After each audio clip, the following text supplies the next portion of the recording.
Morning to all. So wherever Good time evening. zones that you have joined in from. So this I'm calling it as a human side of Agile. So in fact, there's a book also. I'm yet to get. I have that book, Human Side of Agile. So I'm yet to read that. This thought came in one of the Agile conference some 3-4 years ago, wherein I met one of the senior leaders of the top services company of India. So during the break, having tea, so he was telling Agile is more of a commodity now. So that got me thinking, how can someone say Agile is a commodity? It's not a plug and play. So and it came from a very senior person, and he was having all sorts of reasons why he had that viewpoint. Full credit to his viewpoint. I've got no issues with that. So that's when I started thinking, probably somewhere down the line we have got it wrong. So that is where I thought I should talk about this topic. Quick introduction of myself. So I'm Mahendra Hotte. I'm from Bangalore. Started off my career way back in '94 with the Indian Air Force. So was there till around 2000. This is a beautiful photograph with the background of the Himalayas. This was in Srinagar, and this is where we had those cute little dabbas. All our oldies in the group would have recognized these dabbas. So I had a computer of mine, and that is where my computer journey started from. Been from the college days. Rebooted myself as a software engineer again in 2000. Uh, Started as a developer, worked as a project lead, project manager, QA manager. Then somewhere in 2010, got introduced to the agile ways of working after doing project and program management. Became a scrum master. For, for probably some people told that you are probably going down the ladder in your career path, but that's probably the best thing that has happened to me, because that was when I started rediscovering the right way of delivering IT projects. Played a role of the scrum master for a good amount of 5-6 years. Then I'm moved on to the agile coaching role. Was lucky to be part of quite a few big transformations: CNZ, Capital One, CBRE, to name a few. Currently with Siemens as a coach, do take still keen interest in technical agility, CI/CD, and DevOps as well.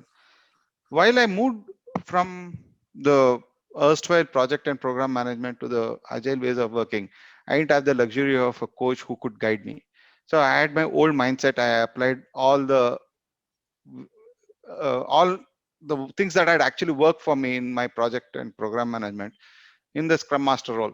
That is where I had an inner conflict. I thought something is going wrong. This is not what probably it is actually meant to be. That is when I started reading a lot and seeing some authenticated stuff on the internet. That is where I feel I have to give back to the community. So that's what I'm passionate about. I have my YouTube channel wherein I post videos on specific topics on agility, not on the routine, what is stand up, what is review, what is retro. I try to be very choosy about the topics I put up. And this is what I firmly believe in: sharing knowledge, and I keep on learning. So that is where my, uh, when I share knowledge, that's when I learn as well. So, and I firmly believe that I'm a team player. That's a quick introduction of me. First things first is acknowledgements. This is what I generally try to do. So I picked up tidbits from all these material out here. This is one beautiful book, Fixing Your Scrum. So if anyone is interested, I'd request you to pick up this. The beautiful book, one of the few books that I have read wherein the Scrum values has been dealt in a lot of detail. So quite a few books are there explaining the processes part of it. But this is probably the only book that I have read which deals with the values in a lot of detail. And we'll see about uh, what these authors have got to say in the Agile Culture book. So first things first is the acknowledgement part of it. I'll quickly, uh, probably this is for the leader who was telling about the commoditization of agility part of it. So since the voice is not playing, probably you can have to manage with the captions that is there. Yeah. So this is one of the psychiatrists who does a lot of experience with human behavior. So he did a experiment. That's what he is trying to explain over here.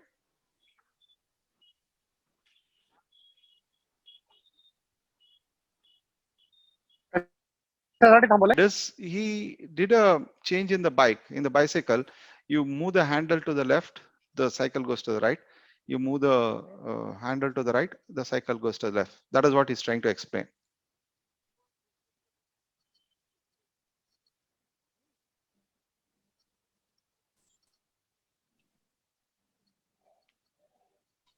So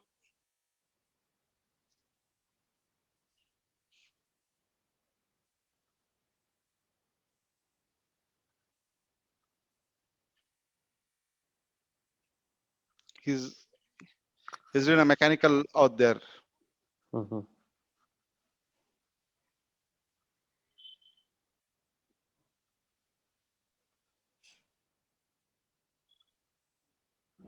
So he's trying to ride the bicycle for the first time, and he can't just move.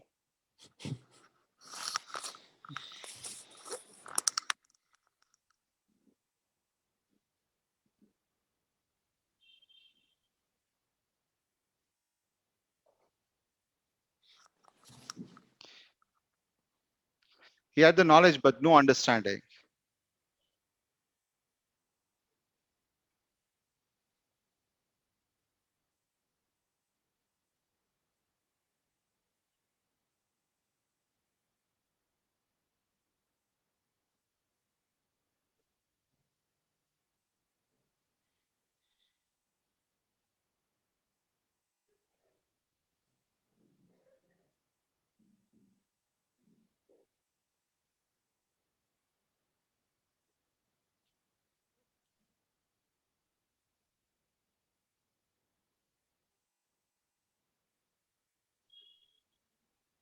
So he does the same experiment with various universities where he goes,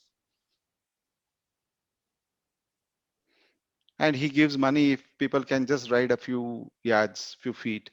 So just a challenge on the stages. So he has done it multiple times. So people just can't do it. So that's what he's talking over here.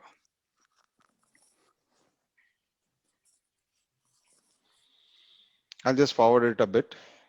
So he does it multiple times in multiple universities.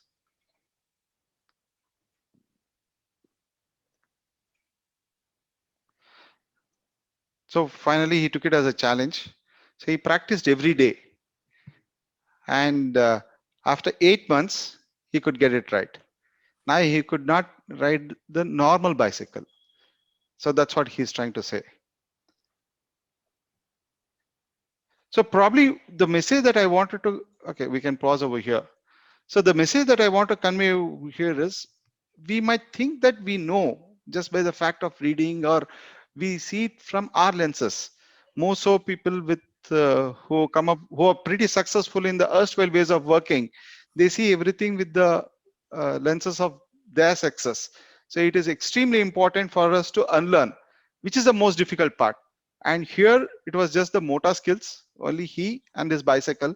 While here in the agile ways of working, we are talking of human side of it. So that is where it is extremely difficult, and that is where most of our leaders also get it wrong in their understanding. Now I just want to do a quick activity. So this is the this is a list of the human uh, emotions and feelings that we all as humans undergo. So uh, can anyone point out a peculiarity in the slide that I have over here? What is it? Can anyone point out the peculiarity that I have over here? This is all the various humans feelings that we all undergo. It could be happy, sad, angry, enthusiastic, disturbed, disappointed, miserable. There are various human the feelings, emotions that we undergo. What do you see different over here? At least with the, if I can prompt a bit more, the color part of it. Yeah, looks like the blue ones are like positive. things, and the remaining ones are the other side. And yeah, very Sad, good. yeah. So the negative or the not so good ones. So the black font is the not so good ones, the blue font are the good ones. Now what I would want all of you guys to do is request you to open up a notepad, and I will flash a word. You can write or you can use a notepad on your system itself. Anything is fine. So I'll flash a word only for 30 seconds. This is one of the tests that we undergo when when I underwent my SSB, Service Selection Board. So I picked up this from there. So a word will be flashed only for 30 seconds, and within those 30 seconds, the first, by seeing at any word, we get an emotion. If someone sees a word red, someone might say a rose, someone might say a blood, so you get, what is the first thing that comes to your mind with respect to the emotion? You have to write it down. And what is the outcome that you expect if this particular word is there in the office environment? For example, just for example, cleanliness. The moment someone sees word cleanliness, one of these emotions would be there with us. Someone might feel happy, and someone might feel angry also, because if the spouse is asking us to clean every day, I might feel angry also. So that also could be the case. Whatever emotions that you undergo, you write that, put a comma, and write the outcome that you expect in the office environment as an individual. Clear? What is expected, and the word will be flashed only for 30 seconds.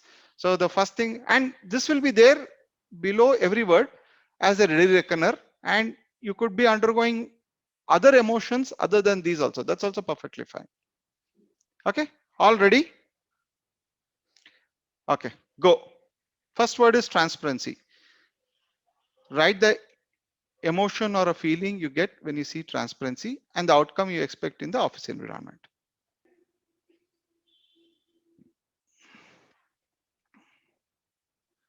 Next word is focus. What is the emotion and feeling and the outcome you expect in our office environment?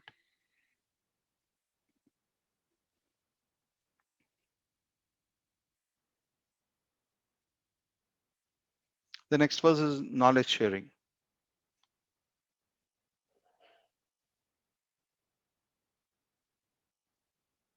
Self-management.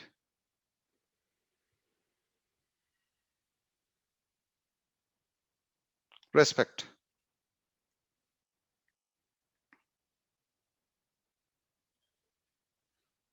And the last one, collaboration, primarily helping others.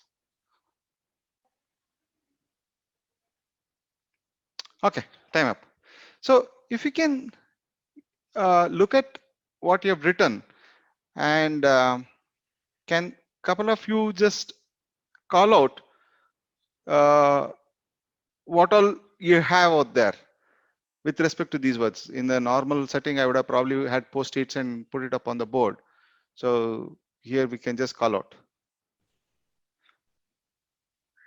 Or you can paste it in the chat. That's also fine. Idris, you can go ahead, yeah. You can put it in the chat if it is convenient. Okay, for the first one, I said confidence, so yeah, and that's all about openness and openness. Yeah. The second one, I said energized, Yeah. and I said it tells me with my concentration. The third one, I said happy. I said learning from others, so I'm always happy learning from others. Yeah. The fourth one, I said pleasure, ability to do what I decide to do. The fifth one, I said calm. And then the sixth one, I said enthusiastic, assisting others and everything. Yeah. Thanks, Idris. So, or let me ask it the other way around. Did anyone have any negative connotations, negative emotions with these words associated? Or did anyone have any negative outcomes with these words associated? No, Mahendra. In my opinion, I selected energized, enthusiastic, joy, cheerful, glad, protected. Yeah. Excellent. So the point that I was trying to drive home was, we as individuals, we associate all positive things with these words. But the same thing, when we take it to our teams, are we able to take the same feeling there? Are we able to take the same behavior there? with respect to collaboration, with respect to knowledge sharing, with respect to self-management. As individuals, we like all of this, but as teams, are we able to do it? That is where agility lies. So that is where I say it's the human side of agile that we probably got it wrong, which we'll have to set it right. So that's a point that I was trying to drive home, that this is what is agility all about. I choose just a couple of aspects of agility. There are so many other aspects that I have not had over here. Just 4 or 5. Now let's see what the various surveys have got to say. This is the CollabNet is an organization now. I think it's known as Digital AI. Quite a few people might have seen this. If not, this is what they do. Surveys across industries, across verticals, across geographies, and they publish annual reports. The current one is the 15th. I just picked up from the 10th. If you see the biggest challenges for agile adoption is the culture aspect, culture which is against or not going in line with the core values.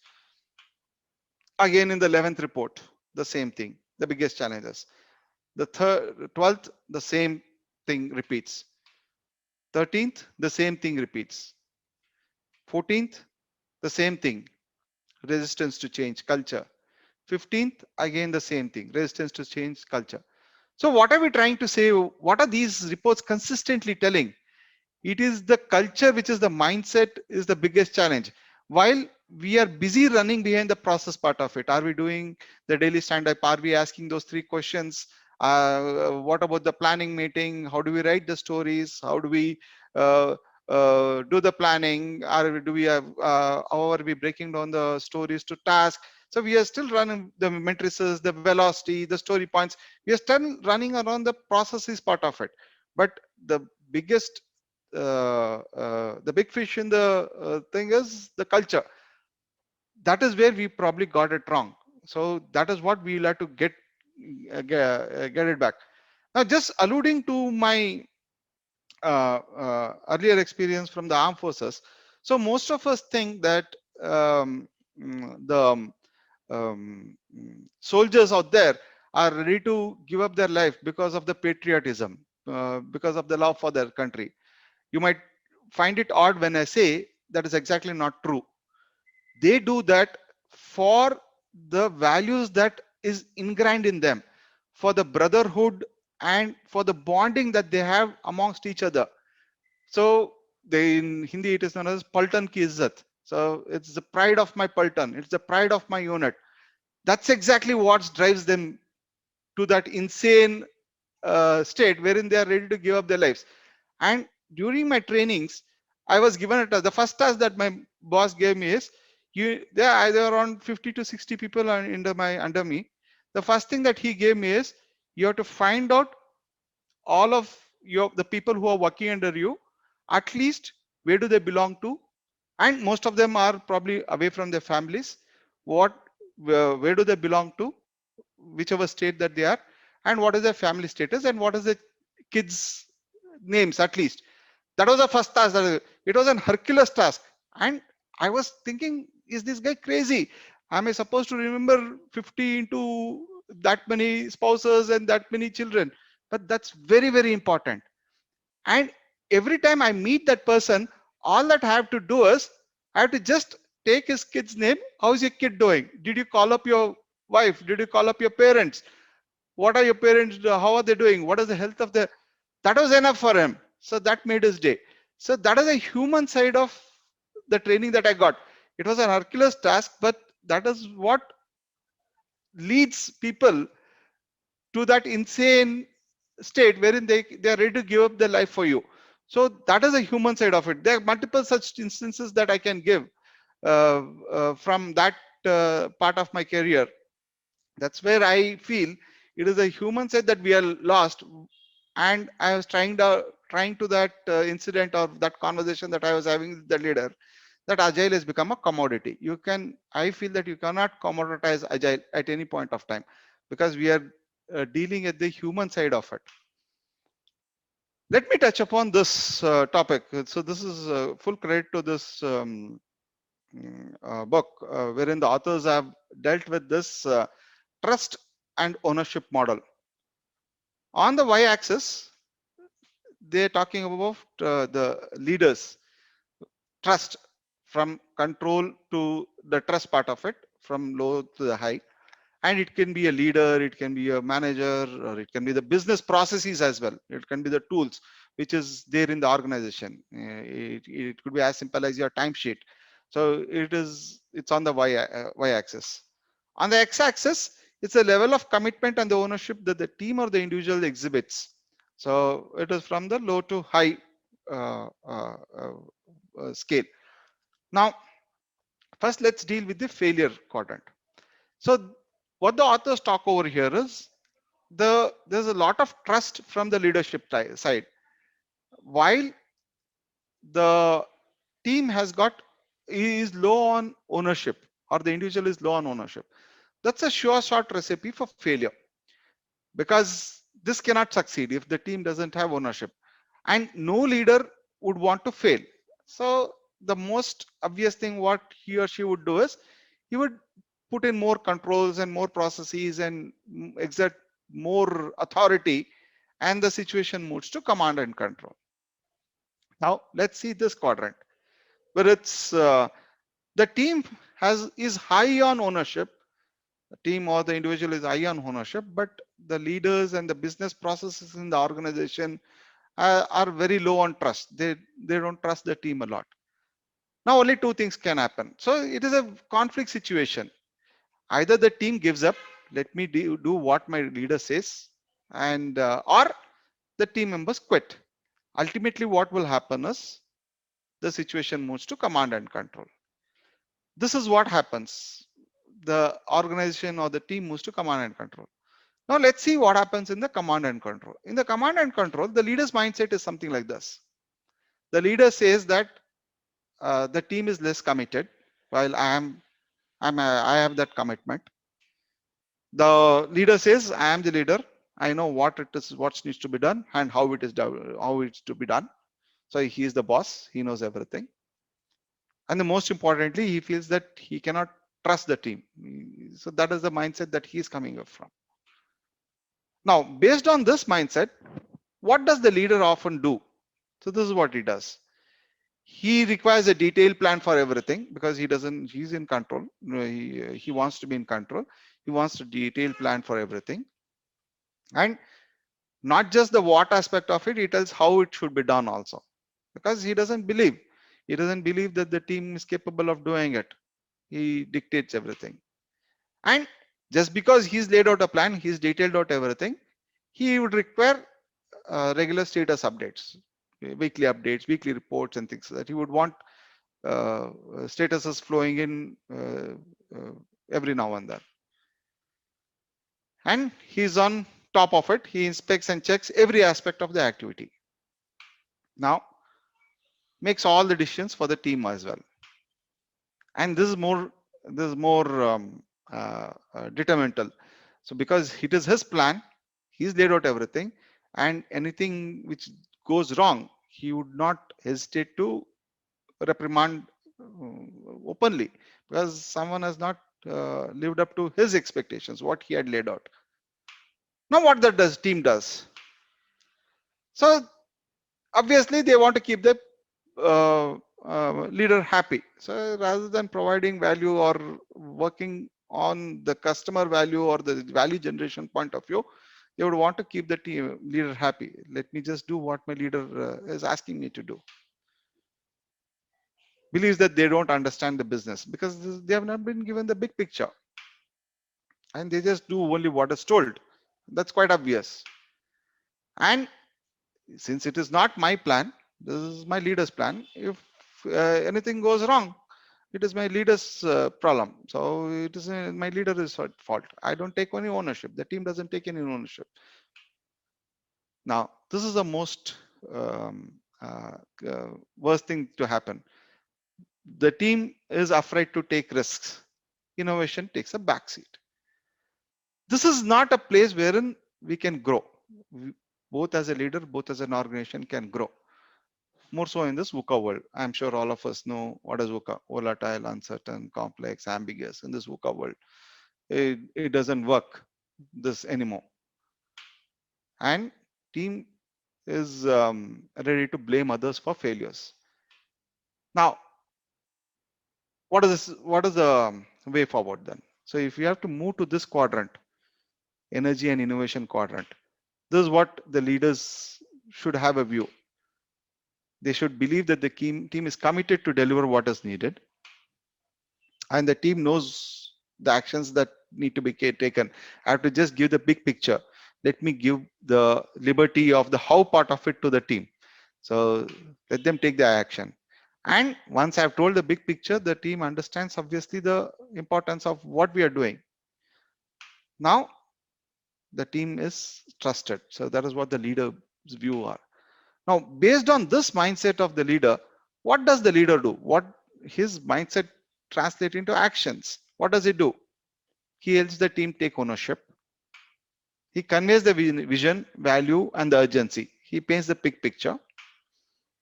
He helps the team focus. If you see the focus, we all like the word focus with all the positive aspects. So connects the team to the customer directly rather than being a mediator. As much as possible, let the team empathize with the customer. He enables that aspect of it. Then he has got more time to do strategic thinking. Now, based on the actions of the team, actions of the leader, what the team does? Obviously, they start taking ownership and they feel that they are accountable. They take accountability of their actions, and they'll be able to optimize what they are currently doing. The people who are on the ground, we like it or not, the people who are doing it actually know the right way to do it and optimize it. So because it's always it's a given thing that the people at the leadership at the management level only have a high level 10,000 feet level view. The people are on the ground are the best people to optimize the stuff that is being done. And just because of this, the entire team fails and succeeds together. They stand by each other.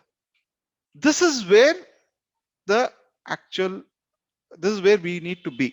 That is what the authors talk about this in this book. It's a beautiful book. I would strongly suggest if you can read this. So it has got a detailed way of how we can assess the team's state, and we can put them in each of those quadrants. It gives details on how we can take the team to this quadrant of energy and innovation. So this is where the mindset of the leadership and the team should shift towards to in the VUCA world. Now, this is something known as a learning cycle, which they talk in this book. It has got both the positive and the negative aspects to it.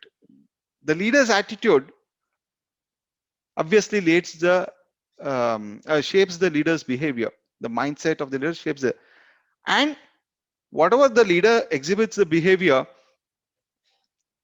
he teaches the team what is it that he's actually what is it that he actually values and what is it important for him. It drives the team's understanding.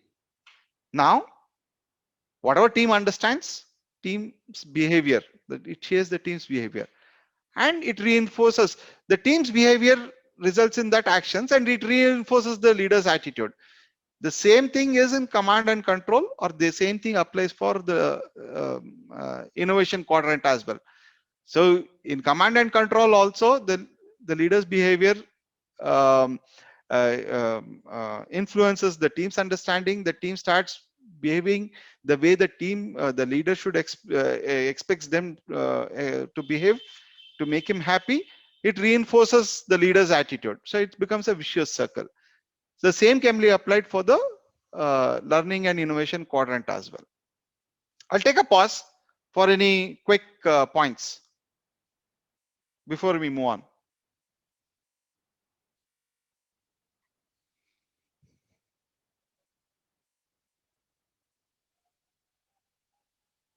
Okay, I take it as a no. Just Sorry. a question. Are you going Yeah, to sure. share us? Actually, I joined late. Sorry for that. How to increase the energy and motivation in the team as well, Not or in we need this to read the book? not Okay. in this Harsha, because it's a Okay. quite a detailed one. I just want to introduce this. So there's a survey that you can do where you can Mm-hmm. assess and you can put certain things in action and you can reassess the team. So it's quite detailed in that book, Harsha. Thank I you. would not be covering that. No. No problem. Okay, so the other takeaway that I had for this session is this is coming from the other book that I have read, Fixing Your Scrum. So wherein the authors deal a lot from the Scrum values point of view. So unfortunately, in the Scrum guide, there's only probably in the latest Scrum guide they have given at least one paragraph, some 10 to 15 lines towards these values. Uh, but in this book, it's beautifully dealt with. We all know the Scrum values. I wouldn't probably repeat. We'll get into the details of it subsequently. Focus, openness, respect, commitment, and courage. So there's a good acronym out there, FORCE. So anything that we have or we are doing uh, from a processes and the procedure point of view in our day-to-day Scrum, in the way that we have implemented Scrum, if we can answer the questions in the eyes, wearing the lenses of these values, we'll get the answer right. So I'll get into more details as we in the subsequent slides. So FORCE is a good acronym. Focus, openness, respect, commitment, and I call it as extreme courage. E stands for courage, extreme courage. Now let's see one by one. From a focus point of view, what are the three roles? Where does the focus come from? What are the PO focuses on? Product owner focuses on the future value of the product. Ordering, not prioritizing the product backlog. So I would rather calling as ordering, because when you say prioritize, someone will say everything is priority one. It doesn't work that way. Refining the backlog, which is deep. I hope we all understand. Does anyone require any clarification on what deep stands for from a product backlog point of view? Yes. Yeah. So deep, it's a good acronym, Nikhil. So it stands for, D stands for detailed enough, detail. E is emergent, estimated, and prioritized. Detailed, only the ones on the top are detailed enough, while the topics at the bottom of the backlog, product backlog, are not so very detailed. So D stands for detailed. It's emergent. It's always emerging. It is not written in stone. Anyone can add, delete, and all. It is not written in stone. It's emergent. It is estimated. Means to say, I would rather call it as sized. It is relatively sized, to be more precise, right? Because the word estimate is always associated to the number of hours and time point of view, which is always wrong in the knowledge industry. We can't estimate how much it will take to write a piece of code. In the knowledge industry, hours doesn't work. So it is estimated or relatively sized. That is the third E. And the last one is prioritized. As I explained, is ordered. It's always ordered. So DEEP is a good acronym for a product backlog. If you want to say, is my product backlog, this is a litmus test of a product backlog. That's what I would say in a nutshell. Is it enough, Nikhil? Yeah, thanks. Yeah. We used to follow Dove as Yeah. an acronym for the ordering. So this was a very new for me. Thank you. Yeah, anything. So basically, if I have to say, it's a litmus test of a product backlog. Is it deep? So if we keep on revisiting, then our product backlog is, it's a good way of analyzing our product backlog. And PO focuses on defining the sprint goal along with the team. So most of the time it is a misconception that, okay, the sprint goal is only the product owner's prerogative. He or she will have to do it. No, it's along with the team. It's a co-created stuff. Now, what does the Scrum Master focus on? This is once again on the value of focus. Upholding the Scrum values, it's sacrosanct. he or she need to uphold the Scrum values. Team ensures that the team uses the Scrum framework in the true sense, the way Jeff and Ken had in mind, not just from a process point of view. So the team uses the Scrum framework, removes any impediments and blocks in delivering the increment. Focuses on fostering the collaborative culture, facilitating the team through healthy conflicts. It's very important that we have conflicts, and it is quite common that there'll be conflicts because we are talking to each other a lot, we are interacting a lot. All of us come with our own perspective, we come with our own background, a skill set. So it's quite natural that there'll be conflicts. Conflicts are good, and conflicts need to be managed. So that Scrum Master focuses on conflict management. Now, what does the team focuses on? On delivering quality under the watchful eye of the Scrum Master. Most of the times when I ask this, who's responsible for the delivery? Generally, the management answer is Scrum Master. No, Scrum Master is not responsible for the delivery. The team is responsible for the delivery and the quality of the product. Maybe on the we have a goal that is set up at the starting of the sprint. At the end of the sprint, we have to achieve that goal. Who's going to monitor that? Are we progressing on a day-to-day basis towards our goal? It is a team. The team focuses on the daily progress towards the sprint goal. The team focuses on one product, one sprint, the current sprint, and the goal that is to be achieved for this sprint. Yes, we have a vision of our product. We have a long-term vision for our product. Fair enough. But all of us need to focus on the current sprint goal. Now look back at our teams. In our teams, are the individuals focused on the task that they are picked up, or are they focused on accomplishing the sprint goal? There's a vast difference. So I generally give this analogy, football analogy. Football is a more closer team sport rather than our popular cricket. So even if I ask a goalkeeper, what is the aim of the goalkeeper? Let me ask you, what is the aim of a goalkeeper? To save the goal. I ask again, what is the aim of the goalkeeper? To win the match. What is the aim of the defender? To win the match. What is the aim of the striker? To win the match. To put the ball into the other's opponent's net. So that is a goal. So rather than we focusing on our individual task in our sprint, are we all focusing on accomplishing the goal that we had agreed upon?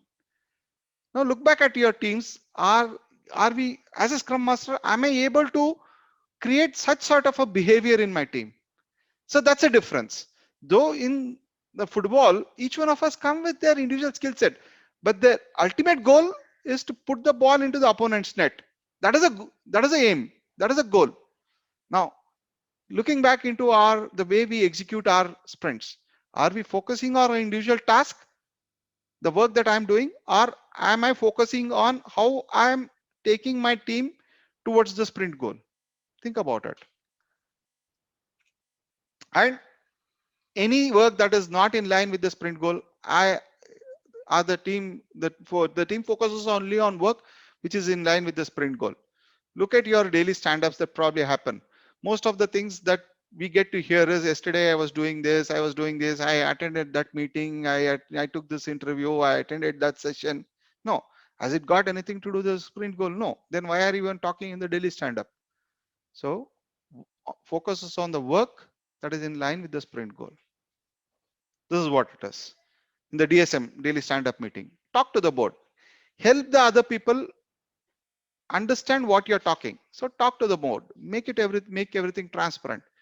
Have everything transparent, be it a virtual board or a physical board. Talk to the board so that I'm helping the other person focus on what I'm trying to tell. I know we all understand this picture, wherein this, and people are not, if anyone is there from other, this is a mythological story of wherein this Arjuna is a student of this guru. The guru asks Arjuna, what do you see? Rest of the people say, I see the tree, I see the bird and all of that. While this guy Arjuna say, I see the eye of the bird. That is focus. As a Scrum Master, am I able to get the team focus on the sprint goal, and each one of these roles doing what is required from a focus point of view? This is what we need to get. I know we have got 10 more minutes, so that's why I'm bit rushing, but nevertheless, if there's anything, please feel free to stop me. The next value is openness. Now, what is the PO open to? This is the most difficult part. How many of our product owners are willing to take feedback from the team? Because generally the PO comes from the business, and how many of the product owners are willing to take feedback from the team? Because it's not possible for one person to know the product in and out. If I have been a developer or a project lead in this product for good number of years, I probably know much more than what my product owner knows. Is my product owner willing to take feedback from me? Is the PO open to take feedback? Is the product owner willing to accept failures of the team? Is he open to, because it's a 2-week, if it is a 2-week sprint, it is a 2-week experiment, and experiments are bound to fail. Do I let my team experiment and fail and learn from those failures? Am I open to failures? And more so, there's a cultural aspect of it. More so in our culture, the Eastern culture, failure is considered not so good thing. Fortunately, probably in the Western culture, they are, because that's how they are brought up. Now, is the PO open to accept failures of the team? Now, what is the Scrum Master? Is the Scrum Master open to learn new ways of thinking? There's a vast difference in servant leadership versus managing, because generally in any transformation, what happens is the management equates erstwhile project manager role to a Scrum Master role. So the most logical, they feel that the most logical way that we need to rename or transition a person from a project owner, so a project manager, put him into a Scrum Master role. Does it actually work? No. I've gone through that. I burnt myself. So it did not work, because there's a vast difference in servant leadership and a command and control type of a way. Just a question. Can you name the best servant leader that you have seen? Mother Teresa. Yeah, bit more closer. I have a better one than Mother Teresa in my mind. Mahatma Gandhi. I've got a much more better one than Mahatma Gandhi. Sorry, Okay. Nikhil. I'm perfectly fine Nelson with that. Mandela. Yeah. Can we come closer? Can we come closer to our family? I'm giving you a hint. Mother. Mother, father. Mother.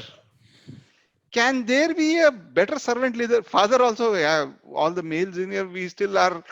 Can there be a better servant leader than a mother? Can a Scrum Master work like a mother?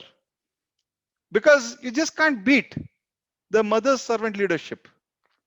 And so that is probably the best example that I can give for a servant leader, and or the best definition that I can give. So can a Scrum Master work like a mother, wherein a mother reprimands the team where required? The mother keeps the interests of the child on top of anything else. So it's a vast difference from a servant leadership to a command and control ways of working. So it is not easy for an erstwhile project manager to straight away switch over to become a servant leader. Learn new skills, soft and hard. It's very easy to learn the hard skills. If I want to learn Java, Python, AWS and all, so I undergo a course, see YouTube, and within 1 week, 2 weeks, I can. But the soft skills are the most toughest things to learn. Now just look back into our projects and our teams. How much of time and energy is spent in learning these soft skills? While we all understand that it's important, but how much of time is and effort is spent in unlearning and learning. We saw the aspect of unlearning. It's very difficult to unlearn. How much of time and effort and money is spent on unlearning and learning the servant leadership skills. Think about it. Moreover, is the Scrum Master ready to take feedback? That's also extremely important. Now, what is a team open to? So when openness, what is it? Be honest and transparent. Transparency is very uncomfortable, to be honest. So am I transparent am I transparent enough to say and come up with the failures that I am undergone today, or I am not able to handle something? How transparent, how open I am? So it's a very uncomfortable situation. So the team should be open to be honest and transparent. This is extremely important because we all has been successful in our erstwhile ways of working. No full credit to it, not taking away anything from there. But in the agile ways of working, it requires a different mindset. Are we okay to learn the new ways of working? Are we okay to experiment? Am I open to experiment? Once again, transparent about failures. Is the team open to failures? Oh, transparent about failures. Once again, are the team open to learn new skills, both soft and hard? Because here we talk of cross-functional teams. Here we expect that the team is just 7 to 9 member team, and they are expected to have all the skill set that is required to deliver the sprint goal. Are the team members open to learn the new skill sets? Okay, I am a Java person, so I've started coding in Java. I'll die coding in Java. Or am I willing to learn something about the automation, test automation? Vice versa. I started my career as tester. So what? It's a basic logical economy. So can I start looking at how do I add value in the other skill sets? Now we are talking of full stack engineers. Now gone are those days where the interviews are focused only on the particular skill set. Is the team open to learn new skills? That's what is the next point. Previously it was T-shaped, pie-shaped, and now we are talking of full stack engineers. This is what is openness all about. I'll probably take another 5 to 7 more minutes so that I can complete. Is it okay? We are at 8:22 now. Yes, Mahendra. Yeah. Next is respect. Now, let's see what all the PO is expected to respect. The team's view on technical agility. So, and the software craftsmanship point of view. Generally, the product owner is focused on the return of investment. I want new features. I want new features. My market is asking, my customer is asking. But is the team able to respect the views of the engineers in the team from the technical agility point of view, refactoring, automation, correcting the test pyramid? I'm able to respect that view. Is the PO respecting that? This is important. Most of the times we get to hear my PO is part of the planning. He or she does accept that this is a sprint goal, but does he actually respect it? In the midway of the sprint, he brings in certain stuff, and my team goal itself, my sprint goal itself is negated. Is the PO actually respecting the sprint goal? Now, what all the PO Scrum Master is expected to respect? The team's commitment, times, and view. So we have views. So generally, the Scrum Master is probably an old timer in the system who become the Scrum Master. However, am I respecting the views of all my team members?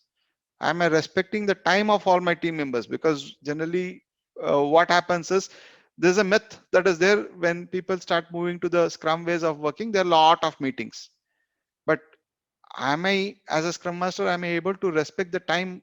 Am I time boxing? This is what the Scrum Master is expected to respect. This is the next point, because we have gone through our individual journeys. We have gone through our individual learnings. Each one of us are here because we are worth our salt.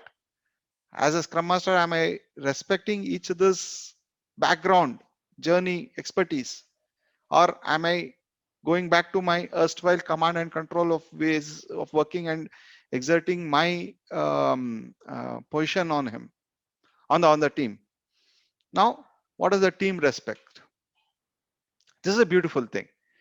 Each other's opinion, or for example, in poker planning, we all probably do poker planning while we size the stories in relative.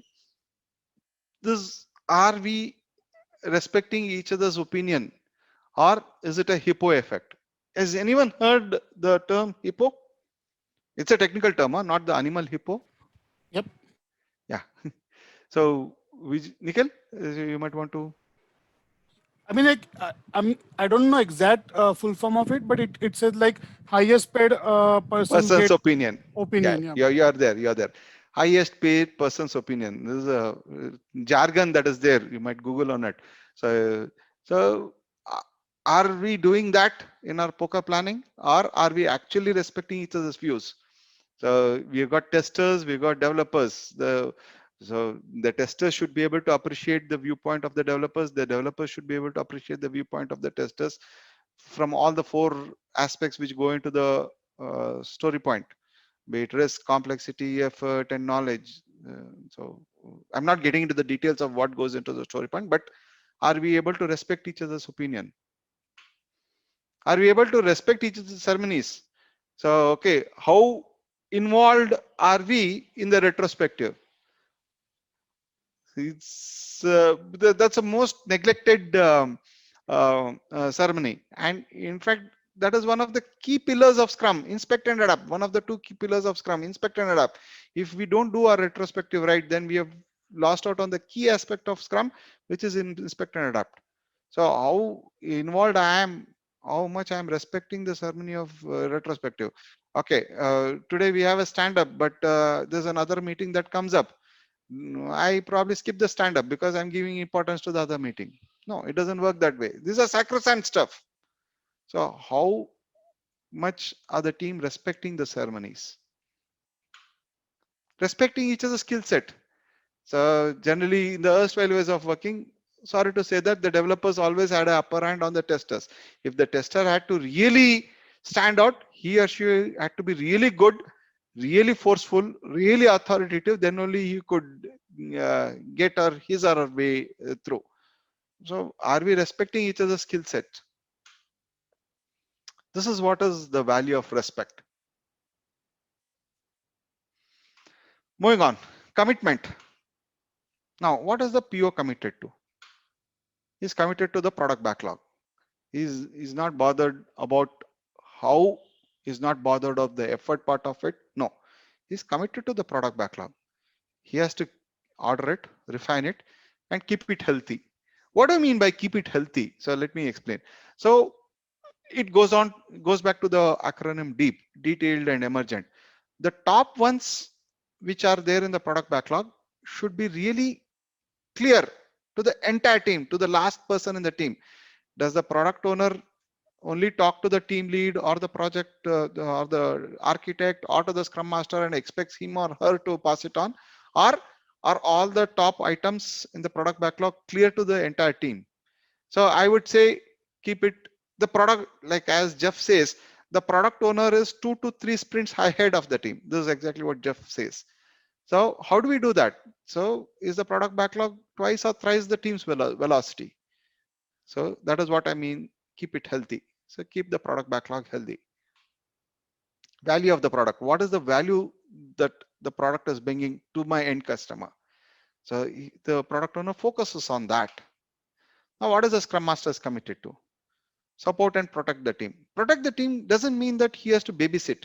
That's an anti-pattern. You don't have to, as a Scrum Master, I don't have to solve every impediment, every roadblock my team faces. So I give this analogy. When we teach our kids to ride a bicycle, I probably hold the bicycle for some time. I have that guardrails and all so that the kid doesn't fall. But at some point of time, I have to remove all of that. Then only the kid will be independent. The kid will learn to ride the bicycle. Same applies here also. The Scrum Master should not be babysitting the team. No, that's an anti-pattern. Protect the team means to say that any external influences which disturbs the sprint backlog, which disturbs the which negates the values and principles of the Agile Manifesto, he or she should be able to appreciate, okay, this is not in line with the values, so I have to step in. That is what it means by protect the team. Serve the team, spoken about it. Servant leadership. Remove impediments. There are certain impediments which probably the team can't handle, certain dependencies the team can't handle. Does the Scrum Master move heaven and earth, literally heaven and earth, fight with the management and remove impediments? He's committed to it. He's committed to servant leadership, he or she. Committed to the Scrum framework, Scrum values, and ensures the team lives by these values. That is where even our mothers did. Whenever we did not behave properly, the mother reprimanded and ensured that the love was there, the servant leadership was there, but she did it for our sake. Can the Scrum Master do it? Is the Scrum Master committed to do it in upholding the Scrum values? First, as a Scrum Master, I should be able to differentiate and understand these values. Then only I can make it happen. Now, what is the team committed to? Team is committed to other team members. I gave the analogy of my other previous career. The soldiers are committed to each other. They are not committed to the country. They are not committed to the flag and all. They're committed to each other. They'll do whatever it requires to do it for each other. The team members are committed to other team members. Do we have that sort of a commitment in the team? Delivering the sprint goal. I spoke about it. Rather than individual commitments, individual stories. Is the team committed to the sprint goal or to the individual task, individual work that I picked up? I'm not bothered about what the other person is doing. I'm not bothered about the sprint goal. The team is committed to the sprint goal, not just the individual commitments. This is sacrosanct. If we are telling we are working in Scrum, an increment of a valuable product at each sprint is sacrosanct. Is the team committed to deliver potentially shippable or potentially usable increment at the end of every sprint? That is what is the team's commitment towards. Is the team committed to definition of done?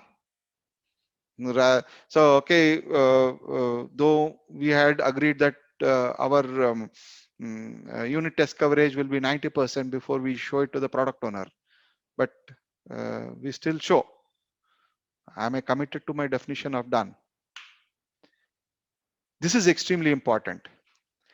Raise each other's bar with respect to quality and deliverables. We expect, because we come from the erstwhile mindset, I expect my project manager, my project lead, and my tech lead, tech architect to tell to me that I have to raise my bar. How comfortable are we to raise each other's bar? The team should be committed to raise each other's bar. Committed to delivering high quality products. This is once again important. I am accountable to her and she's accountable to me. We are not accountable to the Scrum Master, or we are not accountable to the manager. We are not accountable to the product owner. We are accountable to each other. So this is once again coming to the football analogy. So there the defender is accountable to the goalkeeper, the striker is accountable to the center forward. Each one of them are accountable to each other. And I would say the role of an assist is more important than the center forward or the striker. If the assist is not setting it up, how can the striker hit it? Are we accountable to each other? That is what is the team committing to. We are accountable to each other, not to anyone else. Are we committed to be self-organized and self-managed? We saw, when we saw the word self-managed, we put all the positive connotations to the word self-managed. But when it comes to the team, how self-managed and self-organized are we? But we should be committed to be self-organized and self-managed. I find this is the best thing that I could think of. Why do you think I had this photograph? For people who don't recognize, this is a marriage ceremony in the Indian context. So why do you think I had this photograph with respect to commitment?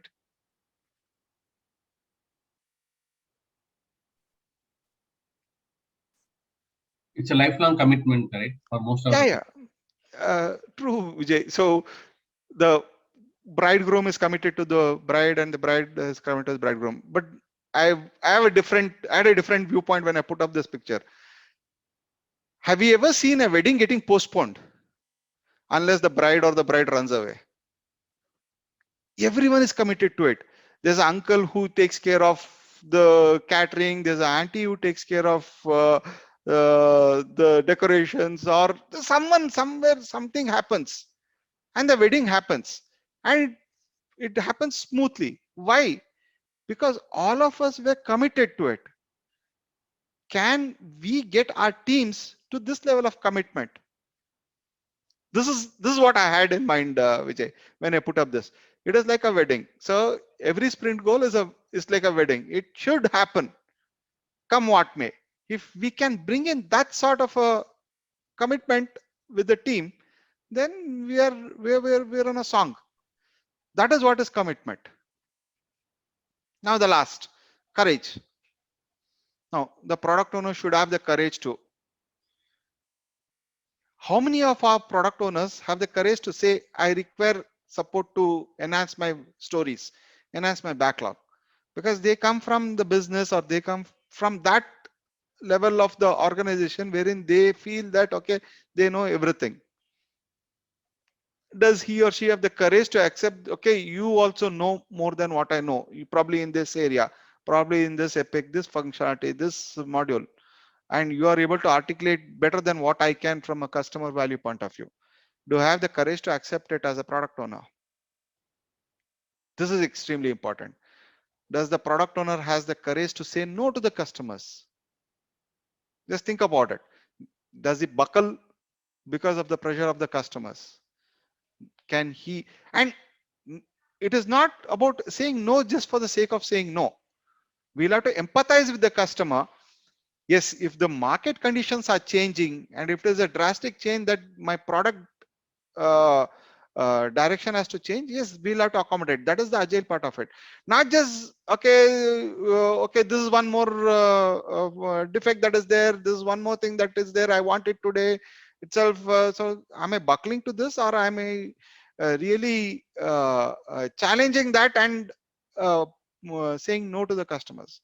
That is also extremely important. I'm not telling we should say no just for the sake of no. That's not the message here. Now the Scrum Master. The Scrum Master should have the courage to reject any work that is not in line with the sprint goal. So that is one of the prime responsibilities of the Scrum Master, to protect the sprint backlog. Does the Scrum Master have the courage to do that? Does the Scrum Master have the courage to protect the team and the sprint goal in case of any interference? More so from the management point of view. Should have the courage. This is extremely important. Say no to the practices and the processes that harm the team and the Scrum values and principles, the Agile manifestos values and principles. Does the Scrum Master have the courage to say no? Does no to the values which go against the values and principles of the Agile manifesto? I hope we all know the Agile manifestos, 4 Agile manifestos, values, and the 12 principles. Does my Scrum, as a Scrum Master, do I understand it perfectly? Am I able to say no for all those that is going against the values and the principles? Now, the team should have the courage to deliver the sprint goal. There's complete trust and transparency amongst the team members. So we collectively commit to the goal. So the team should have the courage to take up challenging work as a team, because if you ask as an individual, I might not be able to commit. But as a 10-member team, if we can't do it, no one in this world can do it for our product, because we know our product, we know our code, we know our customers. If we can't do it, no one else will be able to do it. Do we have the courage to commit to the sprint goals? Some challenging sprint goals. Are we raising each other's bar? Do you have the courage for that? Do you have the courage to have respectful, tough conversations with teammates, or I just let go? So do we have the courage to have that respectful conversations? Work transparently, do the right thing, even if it is painful. Transparency is a very difficult thing. Do I have the courage to be transparent? Do I have the courage to talk about the various impediments, the various roadblocks, or I just try to manage, and then probably fail later? Do I have the courage to talk about them? This is, I spoke about accountability. Do I have the courage to hold others accountable for the quality and deliverables? Let's assume that I am probably the 2-3 year old experienced guy in this team. There's a 10-year-old experience in that game. Do I have the courage to hold him accountable? Courage. I know probably what he or she is doing is not right. It's not in line with the sprint goal. Do I have the courage to counter it? Think about it. Do we have the courage to decline any work which is not in line with the sprint goal? A manager walks in, okay, can you do this for me? He pulls me out. Do I have the courage to say no? Yes, it's a scrum master who's supposed to protect it, but do I as a team member have the courage to say no? Unreasonable expectations. There'll be unreasonable expectations from the business. As a team, do we have the courage to say no? This is on in the same breath. Do you have the courage to take challenging work and innovate? Because when we innovate, when we experiment, there's a chances of failing. Do you have the courage to fail? Do you have the courage to say, okay, not done? So we did not meet the definition of done. So this particular functionality, this particular story was not done. Do you have the courage to go and say, open up to one another? Once again, to transparency. Do you have the courage to open up to one another? So I feel that this is not as a linchpin. Courage is a linchpin for all the Scrum values. If courage is not there, it's quite evident that rest of the things will start falling apart. I feel courage is extremely important. It is not about being brash, it's not about being rude. It's about doing the right thing, or doing the right thing to being right. So it's a difference. So do you have the courage to do the right thing, not just being right? This is what is okay. This is what I had for you guys. Thank you. I think I extended by 10-15 minutes. Any thoughts, anyone, or any feedback? Mahendra, this is Vijay. Yeah, it's Yeah, Vijay. definitely a very interesting session. Yeah, like we know the Scrum values at one level, and this session helped us to go in deep. So I think we have taken the inputs from the book and shared with us. So I think we need to go back and read the book to understand more. Yeah, but you have already summarized it. Yeah, it's very interesting, different perspective. Thanks for that. Yeah. Yeah, thanks, Vijay. So full credit to the book and the various articles that I've read and all. So, and the experiments that I have done. So certain things are from the book, certain things are from my